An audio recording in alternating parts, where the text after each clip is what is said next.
Hi అండి, అందరికీ నమస్తే. Welcome to Ravitha diaries. ఈరోజు వచ్చేసి మా ఊరు నుంచి వీడియో తీస్తున్నాను అనమాట. అంటే నేను మెయిన్ రోడ్కి వెళ్ళాలన్నమాట. మెయిన్ రోడ్ వెళ్ళాలంటే 2 కిలోమీటర్స్ పట్టిద్ది అనమాట.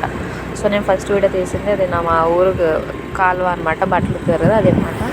సో ఇది చూడండి, ఈ రోజు అయితే మంచు మాత్రం బాగా పట్టిందండి. అసలు డైలీ బాగా వస్తుంది. 7కి అసలు పోవట్లేదు, 9 వరకు కూడా ఉంటుంది అలాగే. అండ్ ఈరోజు ఇది నాగలేరు అంటారు, మా వంతున అనమాట ఇది. ఇంకా కోతులు చూడండి ఎలా ఉంటాయో. కోతులు అయితే బాగా వచ్చేసాయి ఈరోజు కూడా, డైలీ వస్తాయి బాగా. డైలీ మా ఊరికి వెళ్ళాలంటే 2 కిలోమీటర్స్ అనమాట. మెయిన్ రోడ్డుకి రావాలన్నా 2 కిలోమీటర్స్. సో ఇంకా ఫైనల్లీ మెయిన్ రోడ్కి అయితే వచ్చేసాం. మా నాన్నగారు మార్నింగ్ అండ్ ఈవినింగ్ మన తీసుకెళ్తారు వచ్చి. చూడండి మెయిన్ రోడ్ అనమాట. మన ఛానల్ ఫస్ట్ టైం చూస్తుంటే please subscribe, like and share. Thank you so much. Bye bye.